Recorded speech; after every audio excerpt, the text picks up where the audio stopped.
Bom dia a todos, sejam bem-vindos, né? Hoje a gente começa o SPCars aqui e a gente vai começar, obviamente, em grande estilo. Tá ouvindo. A gente vai contar aqui com a palestra da Roberta Arcoverde, que de antemão eu já agradeço imensamente, né, por ter aceito esse convite. Na correria danada que ela tá lá, várias intercorrências no meio do caminho, mas deu tudo certo. Vou ler aqui rapidamente só a bio, um resuminho bem executivo da Roberta, para quem não conhece.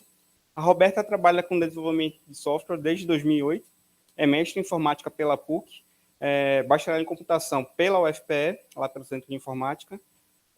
Nosso vice-diretor está presente, então, obrigado pela representação. E hoje a Roberta atua como diretora de engenharia no Stack Overflow, que todo mundo aqui conhece, obviamente, e depois de 8 anos como Staff Engineer e Tech Lead na empresa. E, além disso, ela é Microsoft MVP e também é co-apresentadora do podcast hipster.tech. E, além de diversas outras apresentações, eu particularmente acompanho o trabalho da Roberta e utilizo algumas entrevistas na aula de engenharia de software pessoal. É bem legal. Roberta, seja bem-vindo. O espaço é seu. E, mais uma vez, muito obrigado. Obrigada, Vinícius, pela apresentação. Obrigada pelo convite. Para mim é um prazer muito grande estar no SBCars, que é um evento que na época de mestrado e até de graduação estava sempre no nosso radar, tanto para acompanhar quanto para escrever artigo, publicar, apresentar. Então é uma satisfação muito grande, né? E ver o Sérgio também na plateia, né? Que foi meu orientador na graduação, enfim, é algo que me satisfaz, que me dá profunda gratidão. Eu sei que a gente está com o tempo um pouco apertado, né? Se essa palestra parecer que está corrida, é porque realmente está, porque eu tinha preparado uma apresentação para vocês de 1h15, mais ou menos. Vamos tentar encaixar ela em menos tempo, para que a gente tenha tanto tempo para perguntas, quanto a possibilidade de continuar com o evento sem prejuízo das palestras seguintes. Então, vamos lá. Vamos falar de pragmatismo e arquiteturas modernas, né? E eu gosto muito de falar sobre pragmatismo. Eu acho que ao longo dos anos a gente observa diversas mudanças de tecnologia, de paradigma, de técnica na nossa indústria, né? Com novas tecnologias, ferramentas e frameworks surgindo o tempo todo. E algumas dessas mudanças perseveram, né? E resistem ao teste do tempo. E outras não, muito rapidamente. Então, por exemplo, quando o Node.js surgiu, eu ainda lembro, em 2008, 2009, as pessoas começaram a falar de Node, e a gente não sabia se aquilo ia pegar ou não, né, usar JavaScript para back-end, e pegou, e até hoje é consolidado como uma das mais populares plataformas de desenvolvimento web. E outras tecnologias mal surgem e já perdem popularidade, né? Deno, por exemplo, já que a gente está falando de Node, Deno surgiu 2 anos atrás como um potencial competidor nesse espaço, e hoje já perdeu espaço para Ban, que surgiu, sei lá, semana passada, e já é a nova ferramenta mais importante da última semana. Então, eu acho que como indústria, e a gente precisa ter um cuidado muito grande nas ferramentas que a gente escolhe, nas técnicas que a gente escolhe, como gestora de tecnologia, particularmente, né? Eu acho que essas escolhas, elas não podem ser tratadas com dogmatismo, né? E a gente tem que ter muito cuidado ao adaptar práticas e tecnologias do momento ao contexto que a gente está inserido. E isso pode determinar o sucesso ou o fracasso dos nossos projetos. Então, tem um entendimento recorrente na indústria de que software está ficando pior.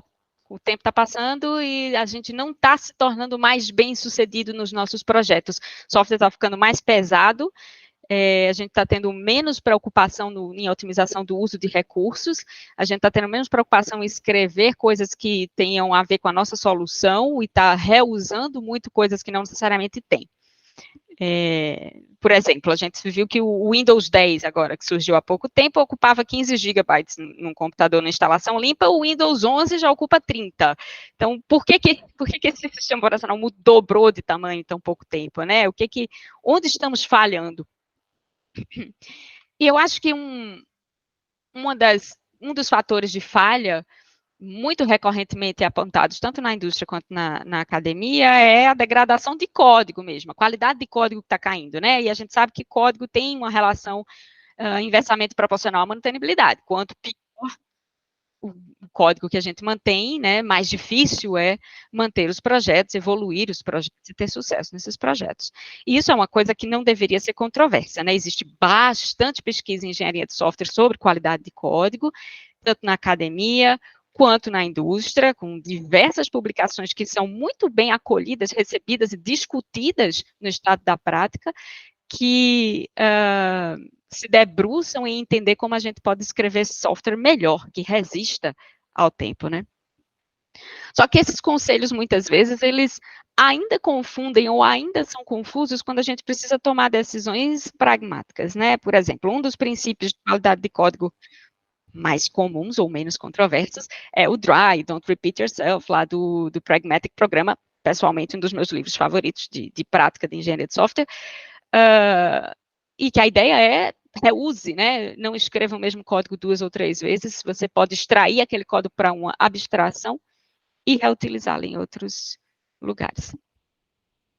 Ao mesmo tempo, você tem uma apresentação muito popular da Sandy Matt-Sandy, que é uma profissional extremamente bem vista nos círculos de engenharia de software e consolidada, né, de grande reputação, em que ela fala, olha, duplicar é, na verdade, mais barato do que escrever a abstração errada. Né? E isso foi super impactante quando ela falou lá numa conferência, acho que tem uns 5 anos, do pessoal de Ruby on Rails, né? É melhor duplicar código, é melhor duplicar funcionalidade, o que quer que seja, do que tentar extrair prematuramente uma abstração incorreta, do ponto de vista de manutenibilidade. Mas aí a gente lascou, porque como que a gente sabe se a abstração que a gente está extraindo está certa ou está errada, né? Quais são as guias que a gente tem, os guidelines e as ferramentas que a gente tem para fazer essa escolha. Então, nessa palestra eu vou falar de duas coisas, de duas técnicas, digamos assim, que passaram por um período muito de moda e que estão muito consolidadas como uma forma padrão de desenvolver sistemas de qualidade hoje, e no final eu vou falar um pouquinho do Stack Overflow e de como a gente faz software ou fez software, e aonde essas coisas não se encaixam. Então, primeiro vamos falar de arquiteturas concêntricas. Eu chamei de arquiteturas concêntricas porque todas elas acabam tendo um modelo mais ou menos parecido quando a gente plota a arquitetura num diagrama.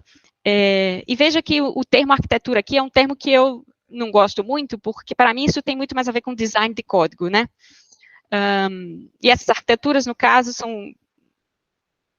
existem abordagens um pouco diferentes, mas elas todas têm um núcleo que se parece, né? Desde arquiteturas hexagonais, do Alistair Cockburn, que ele propôs lá, que tem outro nome, que é Ports and Adapters, né? Portas e adaptadores, até Onion Architecture, do Palermo, em 2008, e mais recentemente, Clean Architecture, recentemente, 10 anos atrás, que o Robert Martin definiu no seu livro controverso sobre Clean Architecture. Então, por que eu resolvi falar de arquiteturas concêntricas? Porque elas se tornaram a norma para desenvolvimento de sistemas de back-end de um tempo para cá.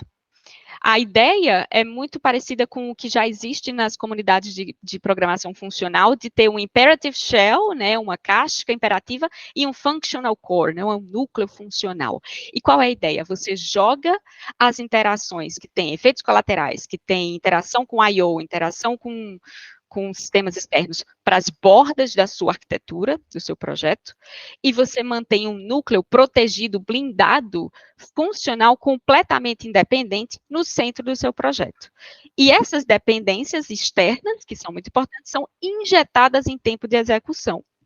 Então, por isso que eles chamam também de hexagonal, né? Porque tudo que está nas bordas do hexágono são os adaptadores que vão implementar as questões externas, né? Interação com banco de dados, interação com APIs, HTTP, interface de usuário, tudo isso fica em adaptadores externos ao núcleo de negócio, às regras de negócio que estão no centro da sua aplicação. E qual é a grande sacada ou o grande apelo desse tipo de arquitetura? É que você consegue testar a sua aplicação, principalmente testabilidade, de forma completamente sem precisar se preocupar com esses fatores externos. Então, eu consigo, por exemplo, como desenvolvedora, garantir que meu software funcione sem precisar fazer um clique em um botão em lugar nenhum, só de forma automatizada. Da mesma forma, existe um apelo que eu acho um pouco menos realista, mas que vocês vão encontrar na literatura desse tipo de arquitetura, que é, você consegue trocar seu banco de dados, né?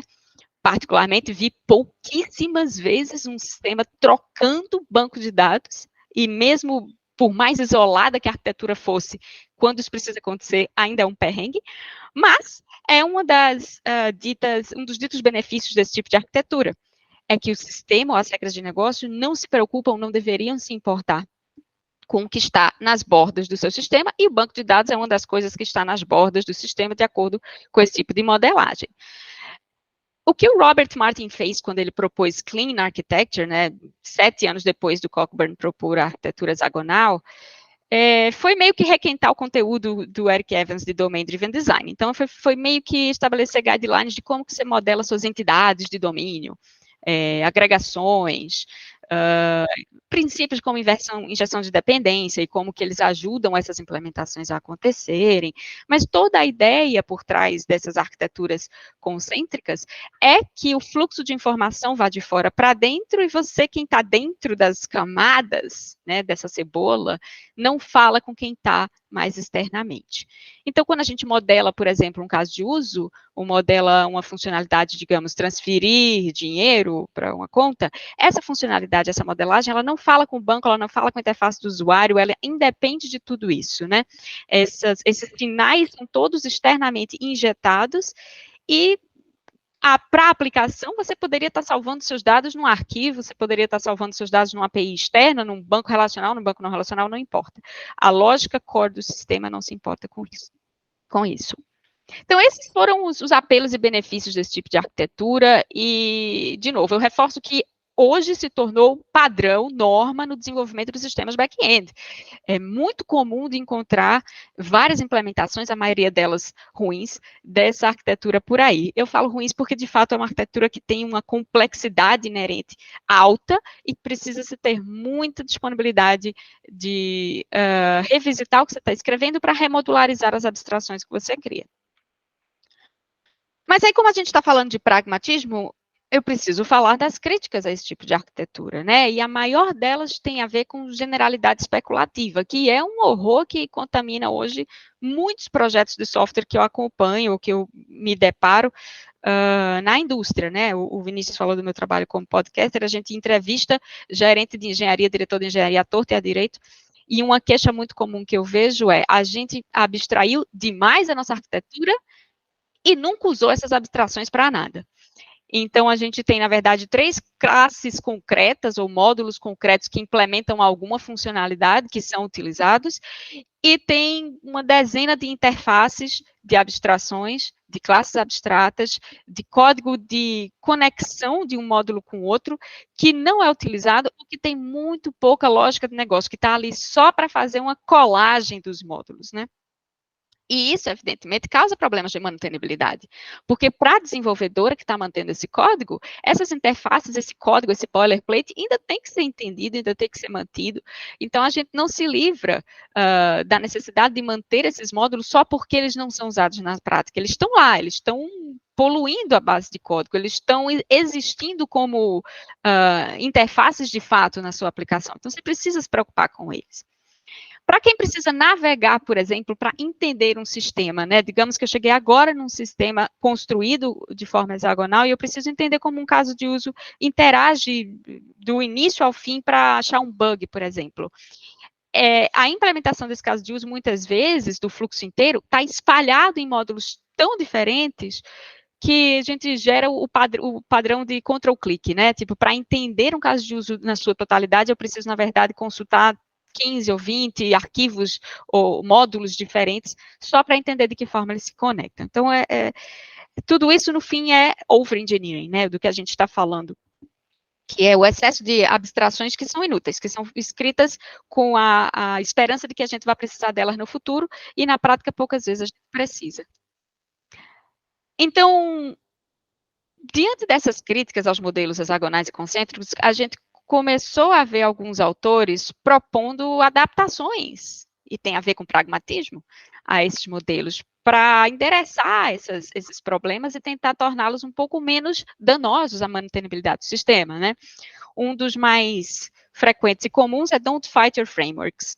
Não lembro agora se foi o Eric Evans que primeiro falou sobre isso, mas a ideia é, se hoje a gente já tem frameworks de, por exemplo, aplicações web extremamente complexos, que já abstraem uma série de concerns para mim como desenvolvedora, por que eu vou abstrair o framework ao invés de abraçar o que ele me dá, né, e trazer lógica de negócio dentro para classes que o framework me fornece. Então, por exemplo, um exemplo que eu tenho aqui é um controller, né, uma aplicação web, então tem o padrão MVC, esse é o controller que é para ser a classe responsável por receber requisições HTTP e dar uma resposta qualquer para quem quer que a chamou. Se foi uma API, vai ser uma resposta no formato JSON, se foi um browser, vai ser um HTML, enfim.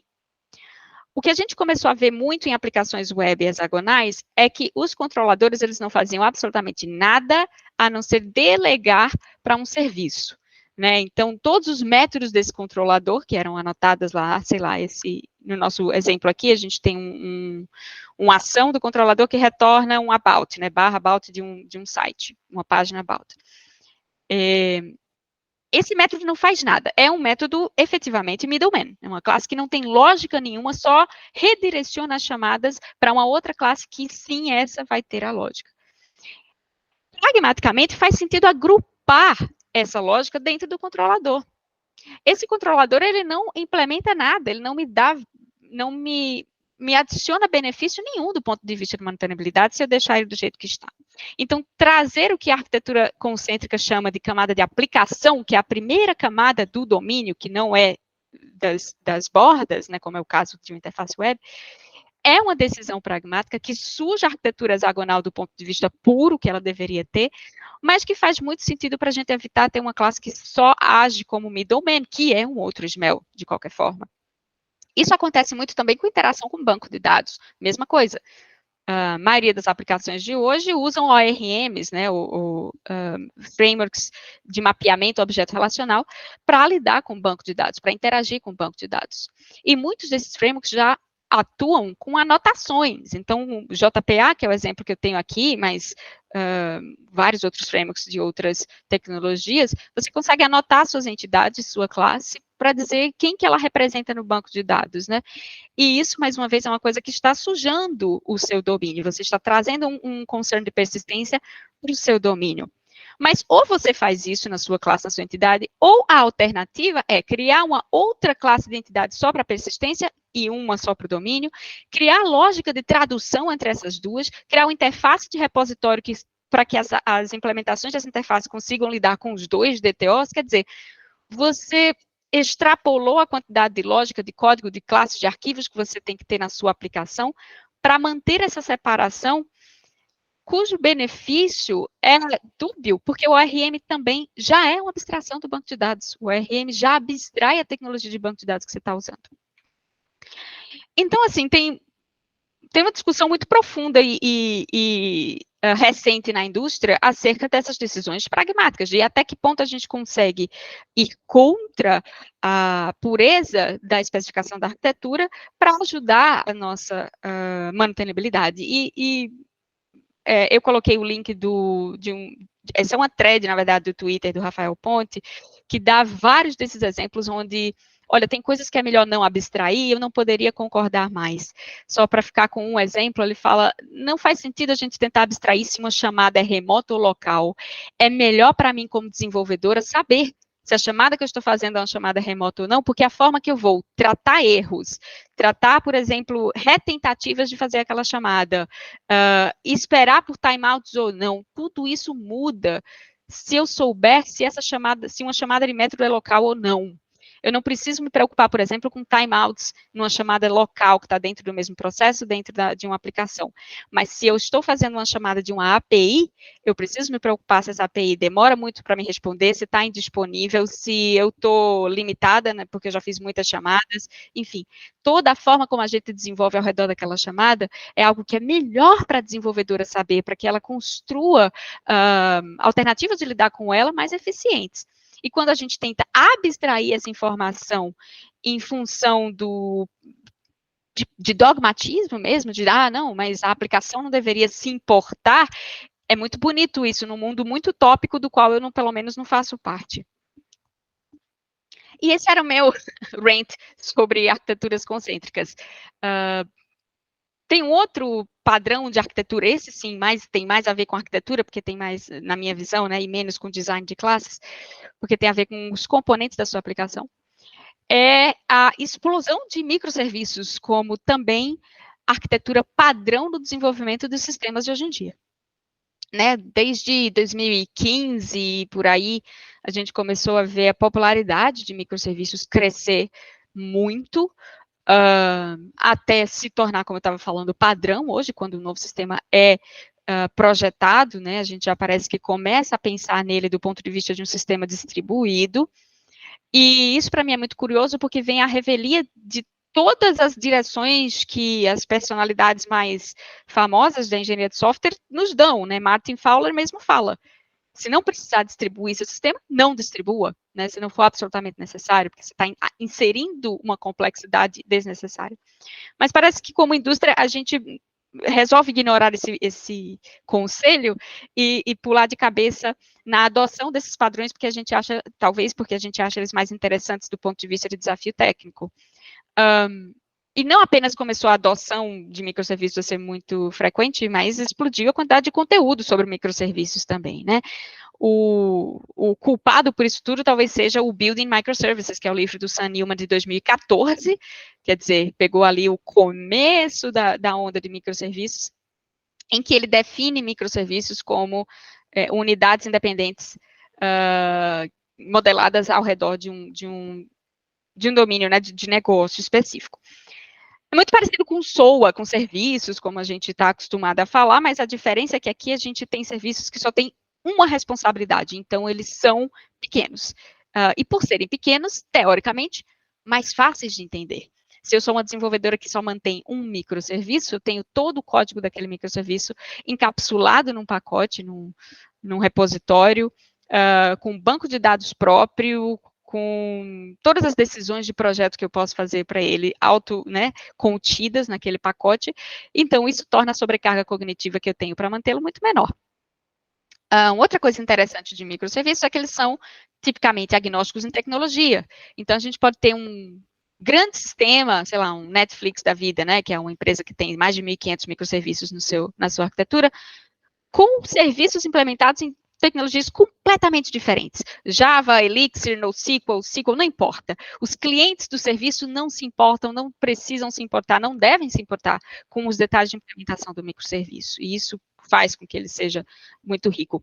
É um retorno lá ao Parnas, lá as definições de information hiding, né? Quando isso era primeiro colocado como algo importante, e eu acho que é mesmo importante, tá? E eu acho que é uma das coisas que torna microserviços, de fato, pacotes mais fáceis de manter em isolamento. Porém, porque, né, a gente está falando de complexidade, mantenibilidade e pragmatismo, o próprio Sam Newman, autor desse livro, recentemente lançou a segunda edição, e ele abre a segunda edição dizendo que microserviços se tornaram, para muitos, a escolha arquitetural padrão, e que isso é algo difícil de justificar na visão dele. Muito difícil de justificar. De fato, a própria ThoughtWorks, né, que é uma consultoria de engenharia de software do qual o Martin Fowler faz parte, recentemente, uns 5 anos atrás, publicou no seu radar uma recomendação que as pessoas esperassem um pouco antes de pular no barco do microserviço, né? Porque você, na verdade, não está removendo complexidade, você está movendo complexidade do desenvolvimento para a operação do seu sistema. Pode ser mais fácil desenvolver a lógica dentro de um microserviço, o código que aquele microserviço implementa. Mas você precisa se preocupar com como ele interage com todos os outros serviços da sua operação. Como você vai implementar a observabilidade, como você vai implementar, por exemplo, gestão de segredos, como você vai implementar a autenticação, e tudo isso acaba tendo que ser replicado ou repensado para cada serviço que você cria, ao invés de pensar de uma vez só, se a gente estivesse falando de uma aplicação monolítica. Essa dualidade de monolitos e microserviços, ela não é tão preto e branco assim. A gente sabe que, na verdade, hoje tem poucas aplicações puramente monolíticas, né? Que você só tem um grande blocão de deployment, um pacote para ser deployado num servidor de aplicação. Normalmente você tem alguns serviços e um bloco maior, sim, isso é o que acontece, e nesses casos a gente chama de aplicação monolítica. E aí, se a gente pensar, né, no contraste entre essas duas arquiteturas e o que cada uma traz de benefício, né, o monolito, ele requer disciplina de modularização. Você precisa dividir de forma lógica os módulos da sua aplicação, que, honestamente, é o tipo de coisa que a gente vem estudando, pesquisando e fazendo há décadas, não é nada de novo, né, modularidade e técnicas de modularidade não requerem a inserção de uma rede, né, da rede para dividir as interações entre dois módulos. Você pode ter uma sobrecarga cognitiva porque monolitos são maiores, né? A gente não está falando de uma basezinha de código que implementa só uma funcionalidade, a gente está falando de uma aplicação inteira que implementa várias funcionalidades. Então, o reasoning, né, conseguir entender todas as coisas que o sistema faz ou como navegar no código desse sistema é um pouco mais complexo. Mas ele é muito mais fácil de operar, de instrumentar e de observar, porque tudo aquilo que tem a ver com a operação do sistema, você só precisa fazer uma vez. Scripts de CI/CD, como lidar com segredos, como lidar com a autenticação, enfim, tem uma série de concerns que você passa a ter com microserviços que você não tinha antes com o monolito. Por outro lado, você tem também um problema que é o deployment contention. O que acontece quando a sua empresa começa a crescer, quando a quantidade de desenvolvedores e times que trabalham nesse monolito começa a crescer, e você começa a ter conflitos e empilhamento de mudanças em cima daquela aplicação, né? Porque você tem vários times mexendo na mesma base de código, que é um problema que microserviços resolve. Porque microserviços, você tem um time que é responsável por aquele serviço e, portanto, ele consegue fazer alterações, subir alterações, modificar o sistema de forma muito menos contenciosa. Mas requer uma forte cultura de DevOps e de times cross-funcionais, porque, como eu falei, você agora precisa instrumentalizar as suas aplicações repetidamente. Eu acho que a grande questão, quando a gente começou a discutir por que microserviços estão se tornando tanto padrão, é um pequeno problema de compreensão acerca de por que microserviços foram propostos quando foram propostos, que não é para resolver problema de tecnologia. A escolha arquitetural por microserviços ela é para resolver um problema organizacional. A gente precisa escalar organizações. A gente precisa permitir desenvolvimento paralelo, que também não é um problema recente. Eu lembro de, na minha graduação, no meu TCC, trabalhar na implementação de uma linguagem cujo propósito era permitir desenvolvimento paralelo. Então, é um problema que a indústria tem há muito tempo, que existem diversas abordagens para resolver, e que, aparentemente, distribuir sistemas com microserviços foi a que ganhou, né? Ou é a que tem ganhado. Que é de que forma a gente tem vários times trabalhando numa aplicação sem que esses times se atropelem, né? De forma que eles consigam realmente trabalhar de forma autônoma e independente. E aí isso é atingido através de microserviços, porque para que dois serviços se comuniquem, eles precisam de um contrato, de uma interface, de rede. E aí a gente tem também dois times que conseguem definir esse contrato, compartilhar esse contrato e não se importar com detalhes de implementação que estão abaixo deles.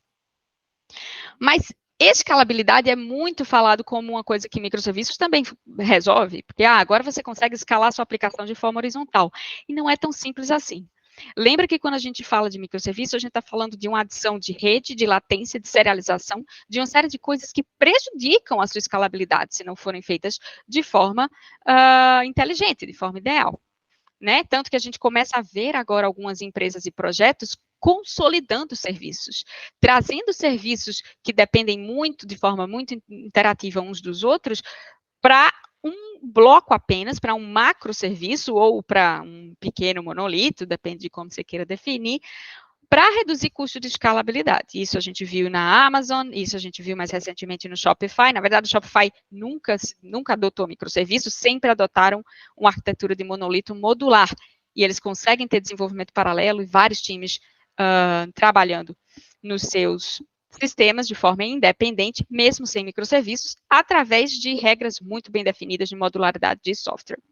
Então, qual arquitetura é mais performática? Vai depender muito idiosincrasias do seu sistema, né? Vai depender muito de primeiro, que tipo de modelagem você fez, se o monolito está modular ou não está, e se os seus gargalos estão no código, ou estão na rede, ou está na latência.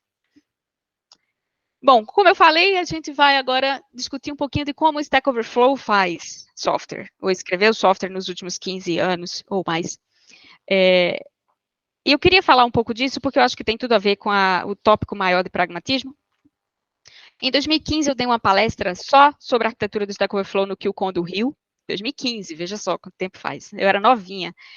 E ela foi uma palestra extremamente controversa. E eu nunca recebi tanto feedback construtivo, digamos assim, de pessoas dizendo, nossa, vocês são completamente loucos. E acho que vai ficar claro por quê, né? O Stack Overflow é um sistema em uma empresa que existe desde 2008. Hoje, ela tem mais de 50 milhões de usuários por mês. É um dos top 50 sites mais acessados do mundo. E em 2015, quando eu dei essa palestra, ela tinha apenas 12 desenvolvedores trabalhando no sistema principal, que é o sistema do site do Stack Overflow. O site do Stack Overflow é só um dos mais de 170 sites que a gente tem, tá? De perguntas e respostas. Cada um desses, uma comunidade para um domínio diferente. O Stack Overflow é sobre programação, mas a gente tem sites de perguntas e respostas de matemática, de culinária, de games, enfim. E todos esses são uma aplicação só, que é multi-tenant. E aí eu trouxe alguns números para vocês terem uma ideia de escala, né? Eu falei dos números do produto, mas vamos falar um pouco da nossa escala. Eu peguei esses números da semana passada. Então, o Stack Overflow, semana passada, numa terça-feira, recebeu 280 milhões de requisições HTTP do mundo, né? Dessas, 70 milhões eram page views. A gente enviou 3,5 bytes de dados para o mundo e a gente executou 1 bilhão de consultas SQL, 5 bilhões de consultas ao Redis, que é nosso servidor de cache, e a gente tinha 600 mil WebSockets ativos a qualquer momento, ou seja, 600 mil abas abertas no Stack Overflow a qualquer momento. Tudo isso com um tempo de renderização de página de 19 milissegundos, que é baixíssimo. E a gente fez tudo isso operando a 5% da nossa capacidade. Ou seja, o Stack Overflow tem um...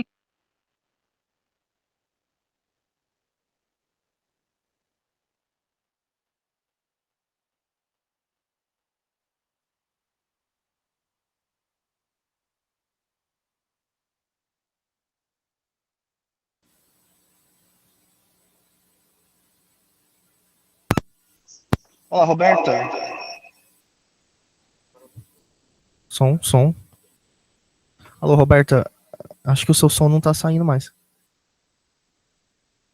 Ela não tá ouvindo. Dá um salve no chat.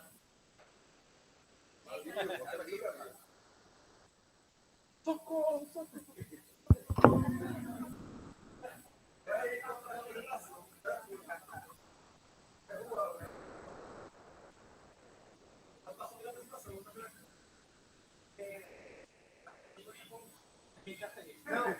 Ela não tá vendo.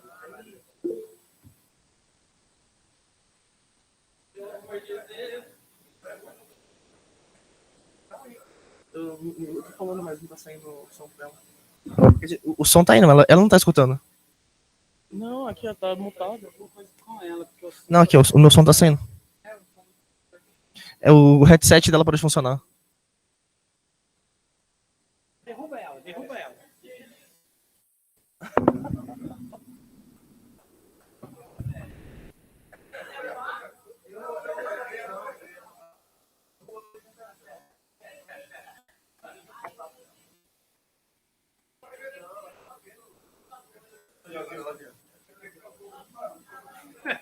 Eu acho que o headset dela tem problema. Ela não tá nem escutando. Alô, Roberta?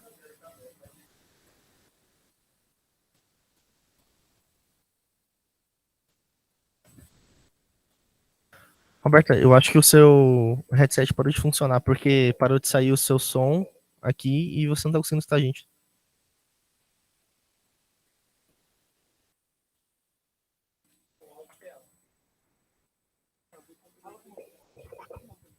Alô? Agora sim.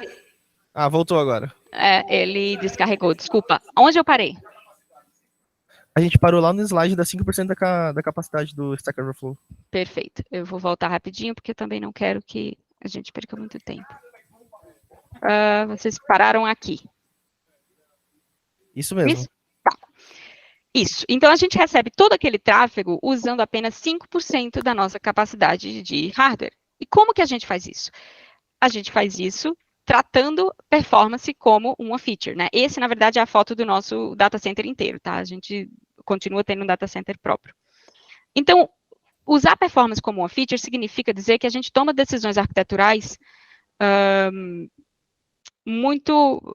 e trade-offs de decisões arquiteturais baseados em performance e escalabilidade. O que não é o caso, por exemplo, de quem toma as mesmas decisões baseadas em flexibilidade, como, por exemplo, quem tem uma aplicação que está sujeita à volatilidade de tráfego, como Black Fridays, não pode fazer isso. A gente não está. Nosso padrão de tráfego é muito mais estável ao longo do tempo, né? Então, algumas das decisões que a gente tomou ao longo do tempo arquiteturais, que eram verdades lá em 2015, na minha palestra controversa, e continuam sendo hoje, por exemplo, é que a gente usa o nosso próprio data center. A gente usa server-side rendering ao invés de SPA, que hoje quase todas as aplicações usam SPAs para suas interfaces. A gente usa uma arquitetura monolítica ao invés de microserviços. A gente usa camadas flexíveis, ainda por cima, ao invés de clean architecture.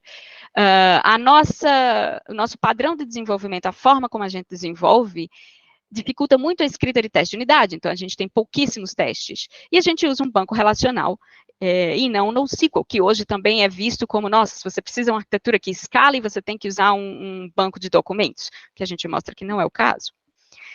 A gente usa o nosso próprio data center, e sempre usou, o que até hoje é considerado uma coisa meio que loucura, principalmente por uma questão de custo. A nossa infra, ela é tunada especificamente para o nosso caso de uso, para o nosso caso de escalabilidade, que é um monte de requisições em pouquíssimo hardware. Então, por exemplo, a gente resolveu escalar verticalmente a aplicação. E a forma como a gente fez isso foi colocando bastante memória nos servidores de banco. Um dos nossos bancos tem 1,5 terabytes de memória, dá para jogar qualquer jogo que você queira jogar. E os nossos nós são conectados por um single hop, né? Os switches, todos os nós se conectam por apenas um hop no nosso switch de 10 gigabytes por segundo. O que é uma coisa impossível na cloud hoje. Mesmo que você escolha uma região única de nuvem, você não consegue garantir que você só tem um nó de distância entre os nós. Mas que para isso consiga funcionar, é claro que não basta só escalar verticalmente. A gente precisa ter padrões de código que permitam que ele rode da forma mais rápida possível também. Então, um dos nossos princípios centrais é minimizar alocações, por exemplo. Quanto menos alocações de memória mesmo, de objetos, o nosso software faz, principalmente nas rotas mais quentes, as que recebem 3.000 requisições por segundo, por exemplo, menos a gente vai acionar, por exemplo, o coletor de lixo para coletar essa quantidade toda de memória que foi alocada. E isso não é importante porque alguém pensou que isso poderia ser um problema. Não, a gente observou esse problema na prática, a gente observou que o garbage collector estava tendo muitos stalls, e a gente otimizou dessa forma para minimizar os stalls, porque isso para a nossa aplicação. E qualquer parada da nossa aplicação, de uma aplicação que recebe 3.000 requisições por segundo, é um monte de requisição que você está jogando fora. Então, a gente também, por exemplo, denormaliza muito os dados no nosso banco relacional, porque assim a gente consegue trazer toda a informação, por exemplo, que uma página precisa usando menos conjuntos, né, menos operações de banco. A gente avalia os planos de execução recorrentemente. Enfim, a gente tem uma série de práticas que a gente tem no código e na operação dos nossos sistemas que tem a ver com performance. Até o ponto de, por exemplo, low-level tuning, tipo, trocar os settings do garbage collector do runtime do .NET. A gente usa .NET. Então, a gente, por exemplo, customiza o número de heaps que a aplicação usa, o tamanho máximo da geração 0, né, de coleta de alocações de memória, tudo isso. São coisas que a gente foi fazendo ao longo do tempo para tornar a nossa aplicação performática para servir essa quantidade de dados com o nosso data center enxuto. E aí, por exemplo, esse é um método real da nossa base de código, tá? Que retorna uma lista de posts de ajuda. Veja que a primeira coisa que você vai notar é que é um método estático. A segunda coisa é que ele acessa propriedades estáticas. ele cria um novo contexto para acessar o banco de dados, ele tem SQL no código. Esse código, durante muito tempo, estava no controlador, o que é uma coisa quase que indesculpável. Como que você tem SQL, né, uma coisa tão baixo nível do ponto de vista de concerns, de modularização, que pertence ao seu concern de persistência, num controlador que só deveria estar responsável por responder às requisições HTTP. E a resposta era porque essa é a forma mais performática de fazer. A gente não precisa criar uma interface, uma abstração, uma alocação de objeto nessa rota que é solicitada muitas e muitas vezes, porque a gente queria resolver esses problemas, mas tem também a ver com simplicidade. Esse código é um código simples. Como desenvolvedor, eu olho para ele, eu sei exatamente tudo o que acontece, desde qual é o DTO que eu retorno, até qual é a query efetivamente que está sendo executada. Então, esse código, ele existe há mais ou menos 10 anos. Ele foi alterado, provavelmente, 3 vezes ao longo desses 10 anos. Ele não dá dor de cabeça. Não é um problema de manutenibilidade. Por isso que ele permanece aí. Não é o caso de toda a aplicação. Evidentemente que a gente tem partes da aplicação que são mais modulares, que são mais testáveis, que precisam ser, mas a gente não precisa se agarrar tanto a esse dogmatismo de que eu preciso modularizar absolutamente todas as partes da minha aplicação, se elas não me dão dor de cabeça. Como eu falei antes, a gente ainda opera de forma monolítica, e lembra que eu falei que monolitos tem muito a ver com escalar a organização? Em 2015, como eu falei antes, a gente tinha 12 desenvolvedores nesse time, que mantinham o Stack Overflow inteiro.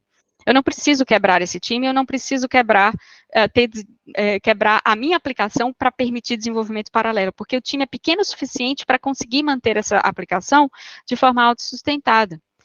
Claro que se o nosso time começa a crescer muito e a aplicação crescer muito, a gente precisa reavaliar isso, mas não era o caso na época. Quanto aos testes, que talvez fosse a parte mais controversa, a verdade é que a arquitetura não era amigável para testes. Se eu tenho um monte de método estático, eu não consigo usar fakes, eu não consigo injetar dependências em tempo de execução, e eu não consigo mocar. Sem mocar, eu não consigo testar de forma unitária uma parte da lógica do meu sistema. Então, na verdade, os nossos testes, em grande parte, eram testes de integração, porque eles precisavam ir o fluxo inteiro da aplicação, porque a gente não conseguia substituir as partes do fluxo. Fora isso, de novo, lá em 2015, a gente não tinha um sistema crítico, ninguém estava pagando pelo nosso sistema. Então, se ele caísse, ou se tivesse um bug, uma coisa assim, era desculpável. A gente fazia, sei lá, 20 ou 30 builds por dia para a produção, e essas builds duravam em torno de 4 minutos. Então, se tivesse um bug na aplicação que o usuário final pegasse, a gente conseguia resolver em 10 minutos ou menos, porque a gente tinha um ciclo de desenvolvimento extremamente ágil. E aí, para isso, a gente contava muito com a nossa comunidade Meta, né, que, para quem não conhece, o meta.stackoverflow.com é onde você consegue discutir coisas sobre o próprio site, inclusive criar bug reports. Então, os nossos próprios usuários relatavam bugs muito mais rápido para a gente do que se a gente tivesse que rearquitetar a aplicação inteira para permitir ter uma rede de testes automatizados que nos desse esse feedback antes. O retorno de investimento não era claro, né? Hoje, isso era 2015, hoje é importante frisar aqui que nós temos um pipeline de testes que leva mais ou menos 20 minutos, então a gente sacrificou o nosso tempo de build, porque a gente entendeu que uma rede de testes é hoje importante, porque hoje a gente tem pessoas pagando para usar o nosso sistema, então a gente tem aí quase 10 mil testes diferentes de vários níveis. Eu acho que um dos motivos pelo qual o Stack Overflow nunca pareceu um código legado, apesar de ir contra muitas regras, é porque a gente aplica de forma muito contundente a regra do escoteiro, né? A gente está sempre atualizando, então a gente está sempre na última versão do C#, a gente está sempre usando as estruturas de linguagem de código que são mais atuais para as tecnologias que a gente usa, e isso torna o código muito fresco, você olha para ele e não parece que é uma base de código de 2008. Mas, acima disso, eu acho que a maior lição é realmente de escrever código simples, né, que é outro movimento que Dan North, eu acho que escreveu muito sobre isso, quando ele critica alguns dos princípios do Solid, né, que é melhor, por exemplo, ter uso do que reuso em alguns casos, né, principalmente quando a gente lembra lá das abstrações inúteis, né, que eu crio um monte de abstração, porque pode ser que um dia eu substitua o banco de dados e nunca substitui. É melhor ter uma classe concreta que faz o que você precisa que ela faça, do que ter várias classes abstratas que não são utilizadas. E nessa linha também tem uma pesquisa muito interessante, muito ligada com pesquisas de cognição, de como a nossa cognição funciona, do Alberto Souza, sobre como escrever código de uma forma que tem a ver com essa parte neurológica mesmo de cognição, né, de quantas coisas a gente consegue manter na nossa cabeça ao mesmo tempo, de que forma a gente aprende, e que foca muito nessa questão de simplicidade para estabelecer se um trecho de código é bom ou não. Bom, eu falei muito de 2015, das decisões que a gente tomou lá. É bom esclarecer que hoje a gente tem uma empresa que está em outro lugar. Né? Antes a gente tinha um time único que tinha ali entre 9 e 12 desenvolvedores ao longo do ano. Hoje a gente tem vários times com mais de 50 desenvolvedores. A gente tinha 100 mil linhas de código em 2015, tem 350 mil linhas de código hoje. A gente pulou de 500 para 9 mil testes. A gente pulou de 3 mil para 4.500 requisições por segundo. Então, o nosso tráfego vem aumentando um pouquinho. Mas a gente ainda usa a mesma infraestrutura, 9 servidores. Por quê? A gente operava 5% da capacidade naquela época. Mesmo que o nosso tráfego aumentasse 10 vezes, a gente conseguiria segurar com a mesma infraestrutura. E a gente saiu de um monolito que era meio ball of mud, que não tinha muita estrutura arquitetural, para um monolito mais modular. Né? Hoje, quando a gente desenvolve novas coisas, a gente tenta desenvolver com módulos logicamente separados na arquitetura. Bom, eu acho que a grande sacada aqui é focar nas métricas que importam, né? Para quem conhece o trabalho da Nicole Forsgren acerca de produtividade de times, a gente sabe que se a gente prestar atenção na frequência de deployment, no lead time, né, de quanto tempo leva para uma mudança chegar em produção, no tempo que a gente leva para se recuperar de um problema e na quantidade de problemas que a gente não precisa olhar para arquitetura, para métrica de código, para nada disso. Essas 4 métricas deveriam ser capazes de dar um panorama muito bom acerca de se um time está sendo produtivo ou não. E eu acho que a gente sempre foi muito bem nelas, mesmo quando a gente tinha o Big Ball of Mud sem testes. Mesmo naquela época, a quantidade de erros que a gente tinha era pequena, o lead time era rápido, a frequência de deployment era boa. E talvez por isso tenha sido, inegavelmente, uma aplicação tão bem sucedida, uma aplicação que começou em 2008 e que 15 anos depois, hoje, continua operando em alto nível, recebendo bastante tráfego e evoluindo ao longo do tempo, eu não consigo enxergar isso como uma aplicação que falhou sob nenhum prisma.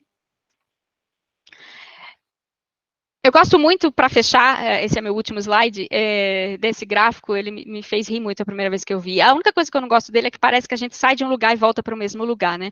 Mas ele está mostrando a complexidade de código como um eixo, e os anos de experiência de programação que as pessoas têm, né? Então, no começo da nossa carreira, a gente começa escrevendo código super simples, e aí, à medida que a gente vai aprendendo, a gente começa a modularizar melhor nosso código, a colocar a orientação a objetos da forma correta, design patterns, abstrações, interfaces, arquiteturas resilientes ao tempo, flexíveis, é isso que os especialistas fazem. E aí a gente vai aprendendo mais e vai vendo que muito desses boilerplates a gente consegue ignorar se a gente tiver uma visão mais pragmática e volta a escrever código simples. Não é o mesmo código simples que a gente escrevia no início da carreira, é código simples de qualidade, né? É por isso que eu não gosto tanto desse gráfico assim. Mas eu acho que ele reflete muito as observações que eu faço de como como está o nosso estado da prática hoje em dia. Bom, era isso que eu tinha para apresentar por hoje. Eu agradeço muito a paciência de todo mundo. Eu sei que a gente passou do tempo que tinha sido inicialmente alocado, eu peço desculpa, mas eu me empolgo e começo a falar muito mesmo. E é isso, Vinícius.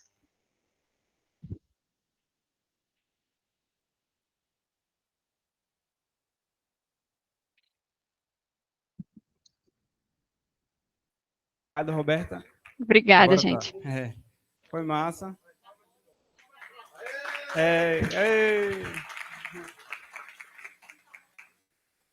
Não tá mostrando ela, não tá, a câmera tá fechada aqui.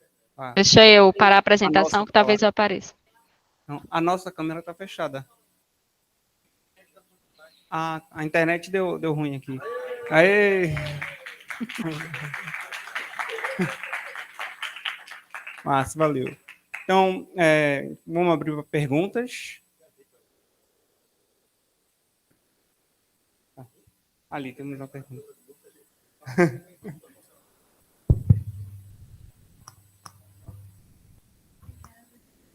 Oi, bom dia. Então, Bom se dia. vocês me permitem, eu tenho duas dúvidas. Não sou da área de engenharia de software, então acredito que vai ser um tanto quanto boba. Mas a primeira seria em relação aos microserviços, porque eles aparentam ser bem simples, né, já que trabalham de forma individualizada. Mas o que, na minha concepção e no meu entendimento, foi perceptível que reduz a quantidade de bugs. Mas fica a dúvida, qual a problemática da utilização do microserviço, além de ser necessário um bom treinamento da parte dos desenvolvedores na hora da implementação? E a outra dúvida?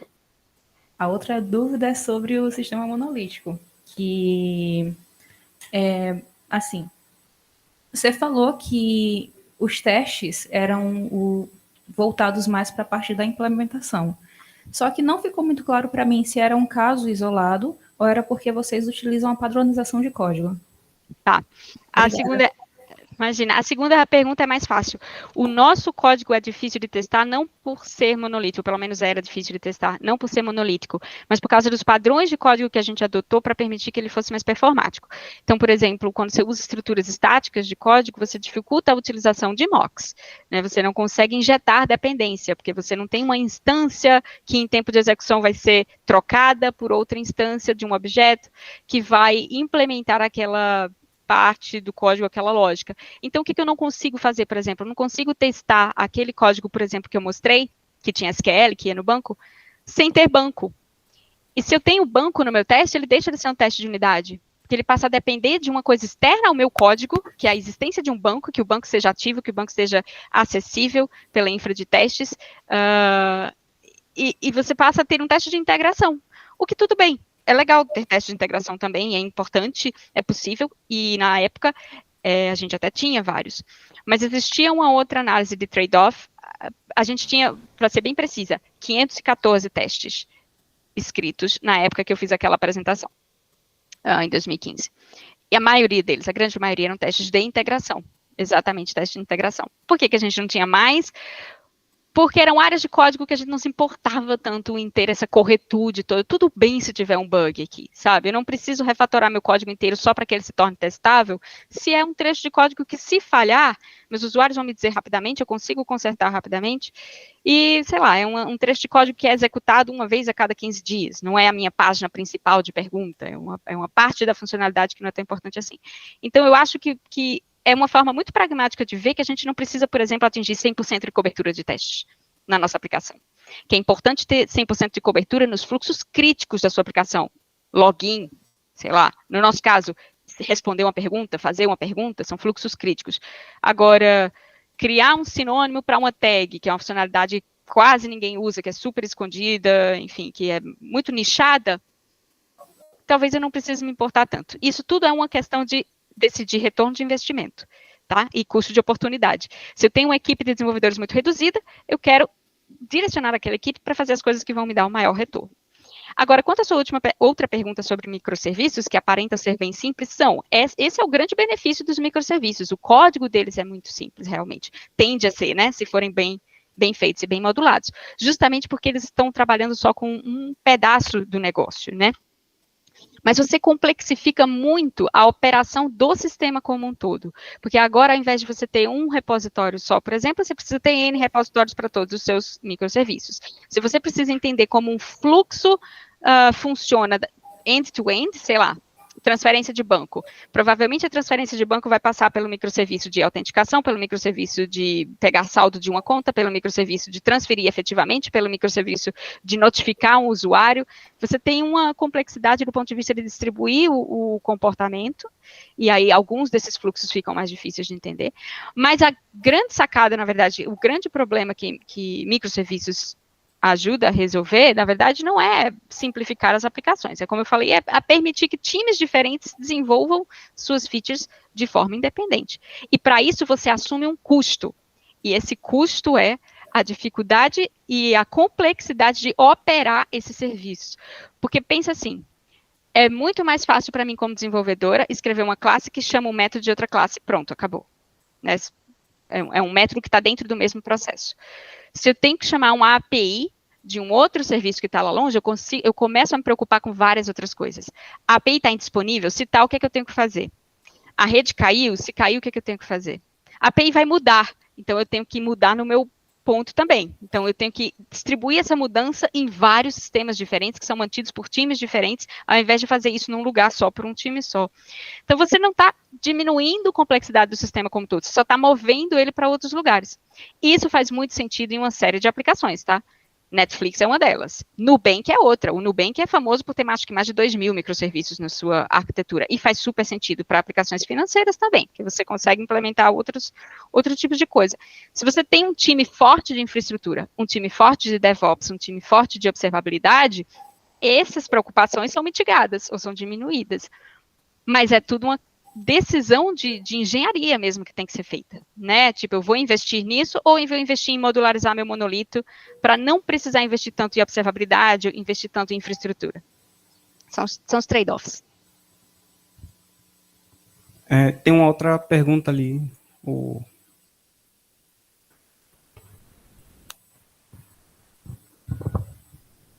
Roberta, obrigado aí pela apresentação. Parabéns aí pelo trabalho e né, pela forma como você apresentou também, muito legal. Uma dúvida que eu fiquei, assim, eu não sei se eu estava tentando formular melhor, mas é quase que quão pragmático é a decisão pragmática. Então, assim, se você pudesse compartilhar um pouco essa questão da tensão, né? Porque nem sempre dá para a gente antecipar que, olha, vamos fazer assim mesmo, que isso não vai dar problema no futuro e tal.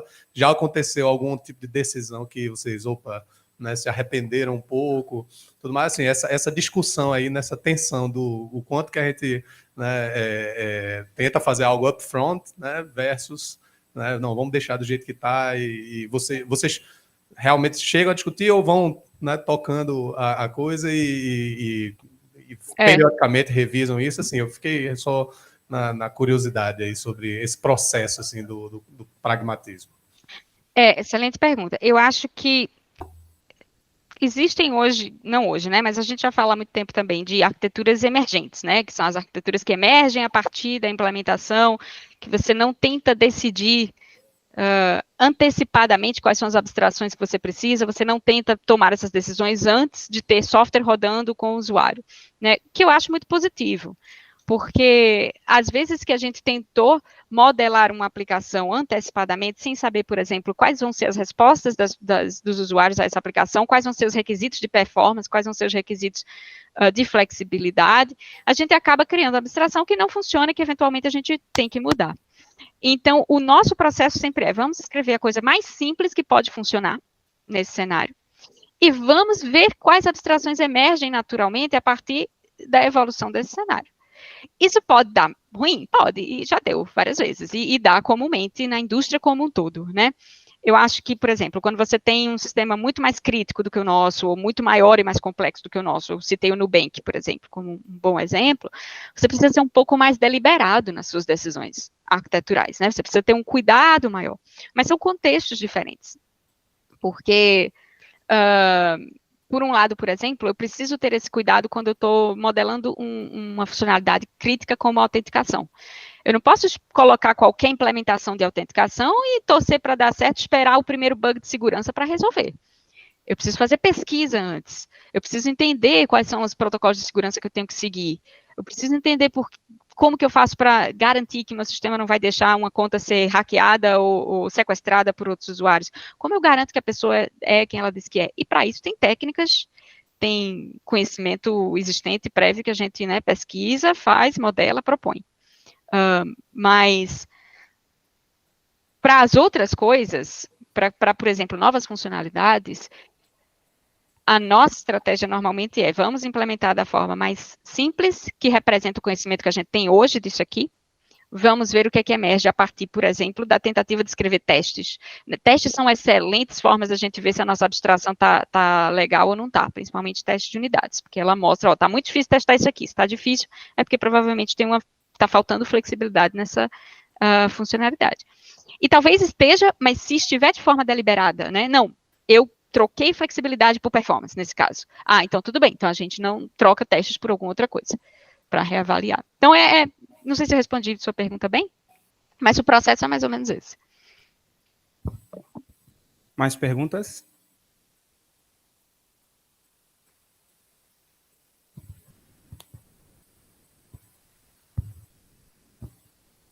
Bom dia, Roberto. Primeiro, parabenizar pela apresentação.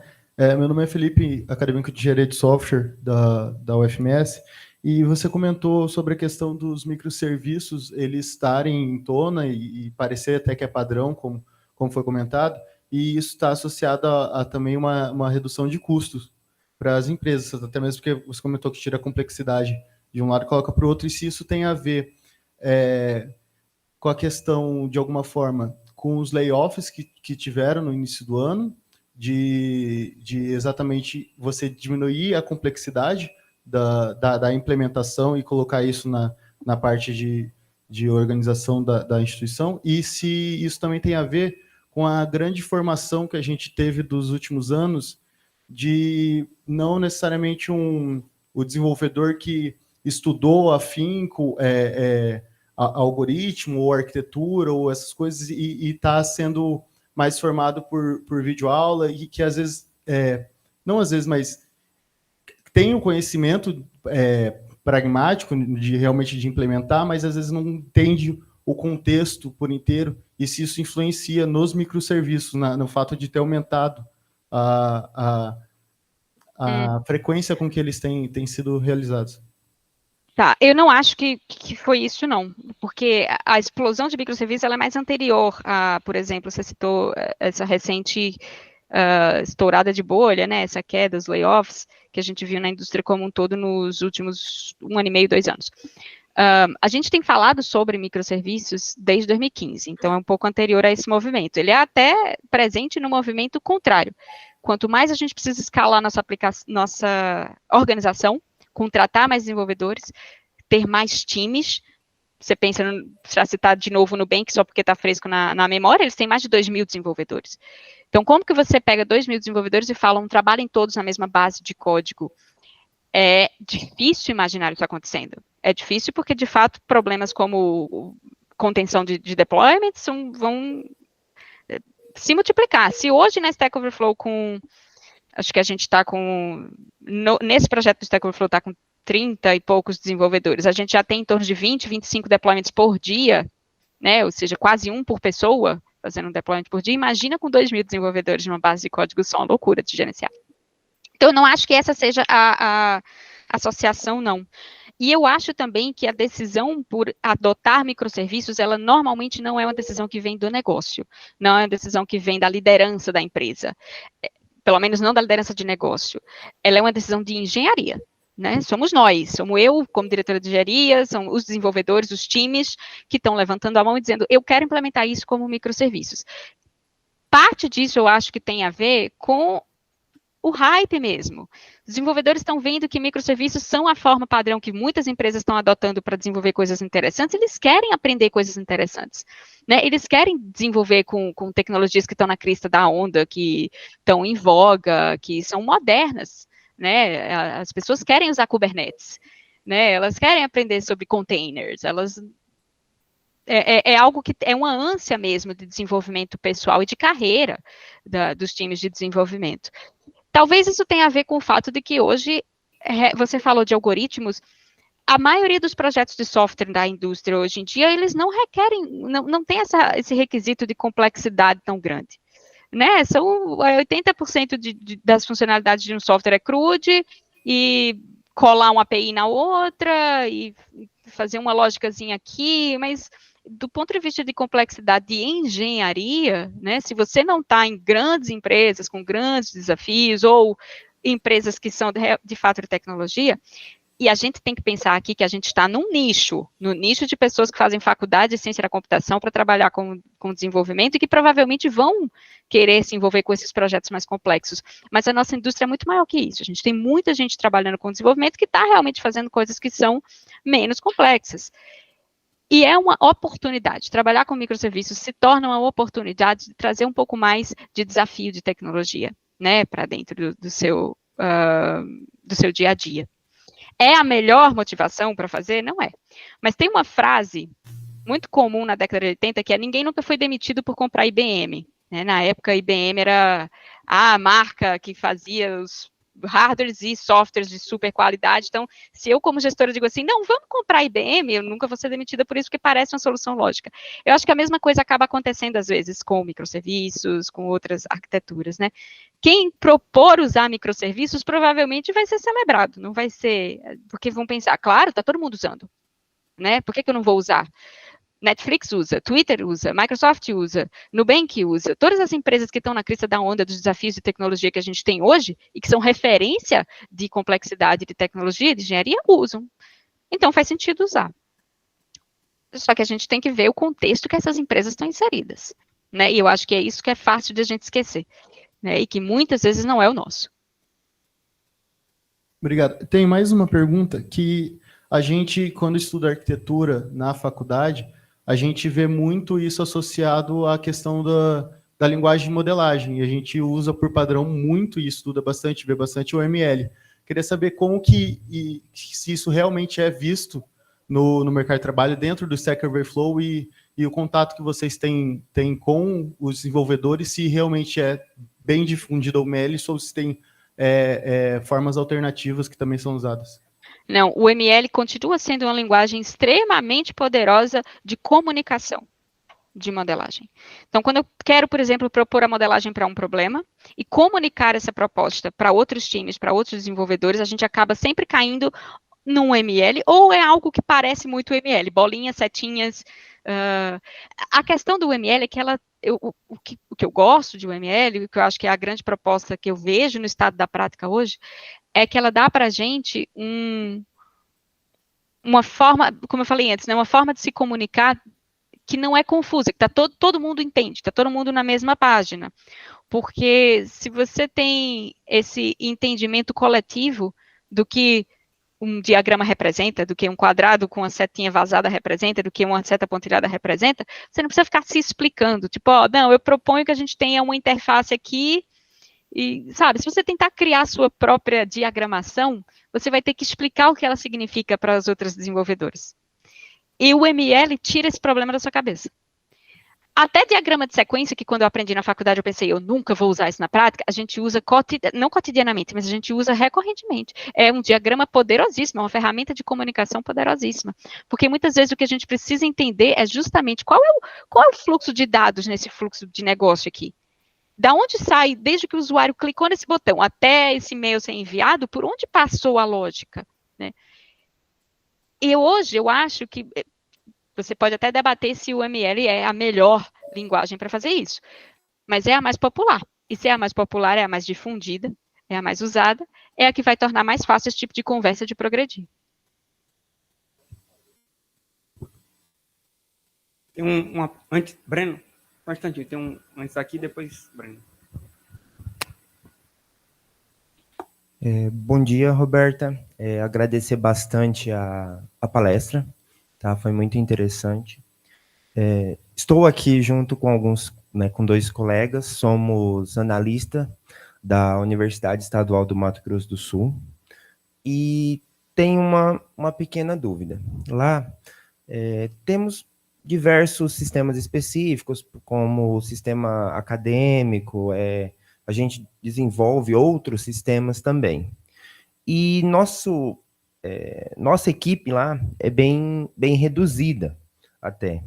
E aí vem uma pequena dúvida, né? Até aproveitando o gap lá da resposta, né? Não dessa da UML, da anterior, né? No finalzinho que você disse algo da questão da adaptabilidade, né? À equipe.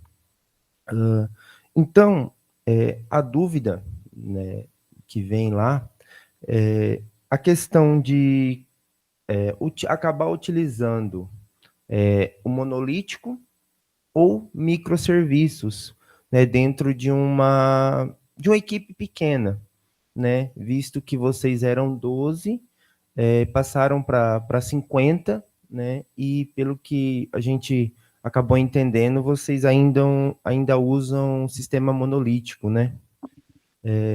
Assim, será que vale a pena ter essa mudança para microserviços, né?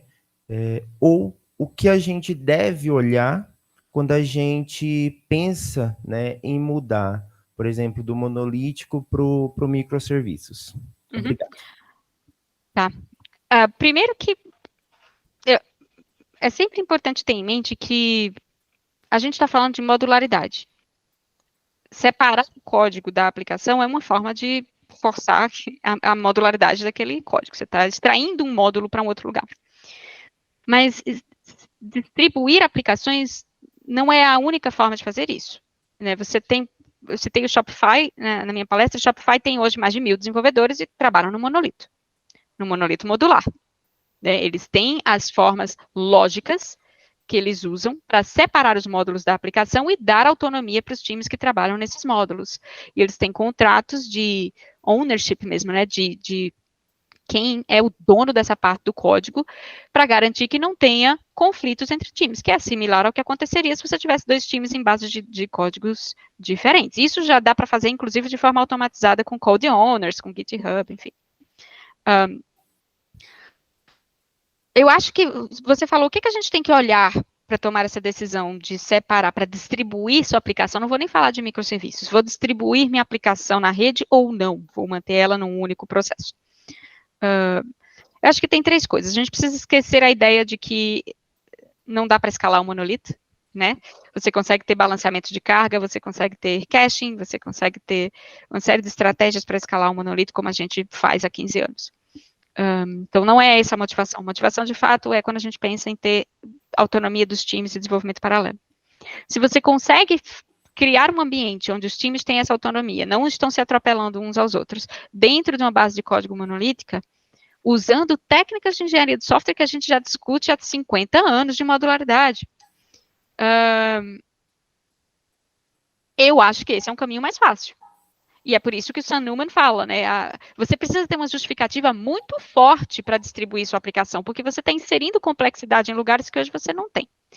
Então, se a sua empresa, a sua organização já tem, por exemplo, uma cultura de DevOps muito bem consolidada, uma cultura de CI/CD muito bem estabelecida, de práticas de operacionalização do sistema, troubleshooting, colocar em produção, enfim, todas as partes que a gente esquece, meio que esquece quando a gente fala de monolito, porque é o tipo de coisa que a gente faz uma vez só e nunca mais revisita, ou revisita muito pouco. Quando a gente tem uma arquitetura distribuída, ela se torna um pouco mais importante. Vou te dar um exemplo simples. Correlação de requisições. Quando eu quero fazer troubleshooting porque um fluxo falhou, meu usuário não conseguiu transferir dinheiro, esse fluxo passou por 10 microserviços, qual foi o que falhou? Eu preciso sair fazendo tracing daquela requisição ao longo de todos esses microserviços. Para isso, você normalmente implementa um negócio que se chama Correlational ID, ou seja, nas mensagens que esses microserviços estão trocando uns com os outros, eu preciso ter uma identificação que consiga unir essas mensagens depois para mim, para ter um log unificado. Nada disso. São coisas com que eu preciso me preocupar se eu tenho um processo apenas, se eu tenho um software rodando apenas. Então, a recomendação geral, entendida entre especialistas de engenharia de software hoje é, se não precisa distribuir, não distribua. Se não é absolutamente, se o projeto não é absolutamente inexequível sem distribuir, não distribua. Né? Essa é a recomendação do Martin Fowler, essa é a recomendação do Sam Newman, que são alguns dos maiores especialistas quando a gente fala em arquiteturas distribuídas no momento. Mas em algum momento essa comunicação e essas recomendações, elas se perdem. Porque as pessoas continuam escutando que, não, se todo mundo está usando microserviços, eu acho que eu tenho que usar também, sem levar em consideração essas complexidades adicionais que a gente está falando. E eu acho que é por isso que a gente começa a ver hoje um movimento de consolidação de serviços, né? E lembrando, essas arquiteturas não são...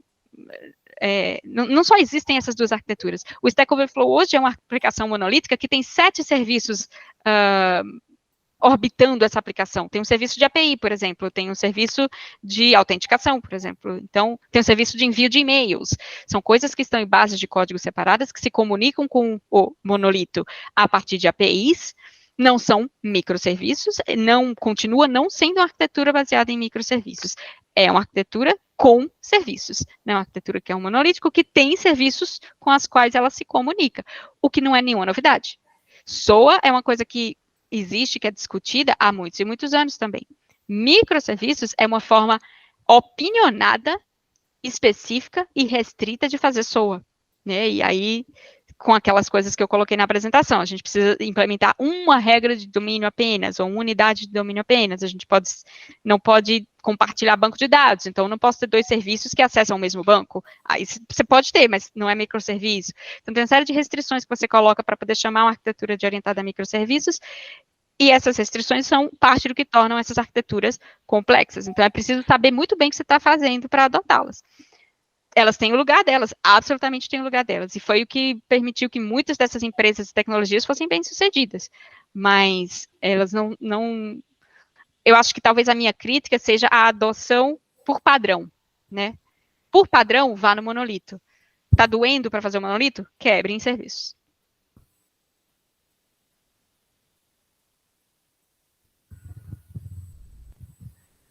Olá, Roberta. Aqui é Breno Miranda, do Sim UFPE. Obrigado pela apresentação. Acho que foi uma verdadeira aula aí de engenharia de software para a gente. Teste de software apareceu na tua apresentação algumas vezes, né? Na parte de testabilidade, acho que na resposta para uma das perguntas, você comentou sobre se eu vou implementar teste e está no trabalho para testar, talvez a gente precise repensar aqui a arquitetura, a modelagem. Então, imagino que vocês trabalhem mais com a estratégia de testless, né? Escrever teste depois de código de produção. E a minha pergunta, pegando carona no título da tua apresentação, era o que é pragmatismo da perspectiva de teste de software para essas empresas de software de grande porte? O complemento dessa pergunta eu queria te escutar também, se puder falar um pouco sobre essas outras visões mais test first de BDD, TDD, como é que elas são vistas em empresas ou para software de grande porte? São pragmáticas? Né? Qual a tua visão? Primeiro eu vou falar que a Stack Overflow é um patinho feio, tá? A gente não está alinhado com as práticas que são mais comuns em outras empresas do nosso porte ou muito maiores. É muito mais comum ter empresas que levam testes muito mais a sério e cobertura de teste, por exemplo, que tem um arcabouço de teste muito maior do que o nosso. A gente melhorou, tá? Porque a gente começou a ter sistemas mais críticos, como eu falei antes, né? Pagos, e onde esse tipo de coisa é mais importante, né? Onde não deixar um erro ser reportado em produção é mais importante. Impedir que o erro vá para a produção é mais importante. É aí que entra a importância dos nossos testes. TDD é uma técnica de modelagem, né? Para mim, muito mais do que uma técnica de testes. Ela tem um excelente efeito colateral de aumentar a sua cobertura de testes, mas ela é primariamente, para mim, uma técnica que me ajuda a definir os módulos, as abstrações, as interfaces da minha aplicação e pensar do ponto de vista da interface primeiro. É uma excelente técnica. A gente consegue fazer TDD com a nossa base de código? Consegue, nos módulos. Lembra que eu falei que o Stack Overflow ele saiu de 2015 de uma arquitetura estritamente monolítica, Big Ball of Mud, para uma arquitetura de monolito modular. Então, hoje eu tenho no meu repositório projetos que são isolados, logicamente, dentro da solução, pacotes, se você quiser pensar assim, que fazem parte de um mesmo pacote de deployment, mas que são isolados do ponto de vista de dependências que eles têm com outras partes do código. E por serem isolados, a gente consegue, desenvolvendo do zero, desenvolver com TDD se a gente quiser. Eu não gosto de ser prescritiva, né? Como gerente de engenharia, eu não gosto de dizer o time agora todo tem que escrever código usando TDD, como técnica de modelagem. Porque eu acho que é contraprodutivo, principalmente quando você tem um time um pouco mais experiente, né? Tem desenvolvedores mais experientes que a forma deles pensarem em código é diferente. E não é top-down, né? Eu vou escrever esse método, não vai compilar porque o método não existe. Eles preferem escrever bottom-up. Não, eu prefiro escrever... E aí isso quebra um pouco o fluxo de trabalho de TDD. E tem outros desenvolvedores que amam, que preferem escrever com TDD. Eu acho que é saudável que os times tenham a flexibilidade, a liberdade de poderem usar TDD se eles quiserem, né? Ou não usar se eles não quiserem. Para mim, porque para mim, como gerente, e até quando a gente olha um repositório, o que a gente está vendo é, código foi colocado no repositório e teste também. Quem veio primeiro? Não sei. Não tenho como saber, né? O desenvolvedor que sabe, né? Mas se TDD ajuda, ótimo. E é, sim, uma prática extremamente difundida e popular, tá? Mesmo em empresas de grandíssimo porte. Eu conheço pessoas e times dentro de grandes empresas aqui no Brasil e fora que usam TDD cotidianamente como parte do seu fluxo de trabalho. Inclusive empresas que têm domínios completamente diferentes do meu, como empresas de jogos, por exemplo, né? Que têm formas de desenvolver aplicações e de arquitetar aplicações muito diferentes. Eu acho pessoalmente, uma prática super válida, eu usava quando eu era desenvolvedora, onde dava para usar. Eu acho que, para responder a sua outra pergunta sobre pragmatismo em testes no Stack Overflow, eu acho que a forma como isso se manifestava era decidindo o que a gente vai testar e o que a gente vai dizer não vale a pena testar. Porque quando eu tinha um time reduzido, o código já está escrito, tá? Não foi escrito com testes primeiro, então ele não está coberto por testes. Vale a pena eu parar parte do meu time para cobrir aquele fluxo de execução de testes? Isso vai depender de uma série de fatores. Quão frequentemente aquele código é executado? Quão frequentemente ele quebra? Quanta dor de cabeça eu tenho com ele? Quanto tempo vai realmente me salvar no futuro? Porque se escrever testes para aquela base de código me toma uma semana, e por que uma parte de código que não é tão executada assim, ele só vai pegar um bug, sei lá, daqui a 3 meses, o retorno desse investimento vai demorar décadas. Até lá, o time já se aposentou. Então, eu acho que do ponto de vista de pragmatismo, dada a equipe reduzida que a gente tinha, era muito mais de decidir esse tipo de coisa. Quais são as unidades de código que a gente vai testar, que a gente vai investir esse tempo para cobrir por testes automatizados, né? Quando eu falo testar, parece que a gente nem clica no botão. Claro que a gente testa manualmente, a gente não testa automaticamente. Mas a não existência de uma rede de teste automatizado hoje é quase uma coisa indesculpável, tá? Em empresas de grande e médio porte. Testar manualmente é caro, só vale a pena se for raro, muito raro. Se você precisa fazer com uma certa frequência, por menor que seja, ter um programa que teste o seu programa já começa a fazer muito mais sentido, inclusive do ponto de vista de custo. Gente, eu não tenho tempo para nenhuma outra pergunta, infelizmente, que eu tenho um hard stop daqui a 6 minutos, Vinícius. Isso, eu ia falar isso agora. Roberta, muito obrigado mais uma vez pela sua disponibilidade, pela aula, né, pela todo esse aprendizado que você trouxe para a gente. Roberta está lá no Discord, gente, então está disponível lá para depois que ela acabar, obviamente, as atividades síncronas que ela está envolvida agora, para continuar esse papo por lá. Agradeço também a todo mundo que compareceu, né? E mais tarde a gente começa com a nossa primeira sessão técnica. Roberta, muito obrigado. Obrigada eu, gente.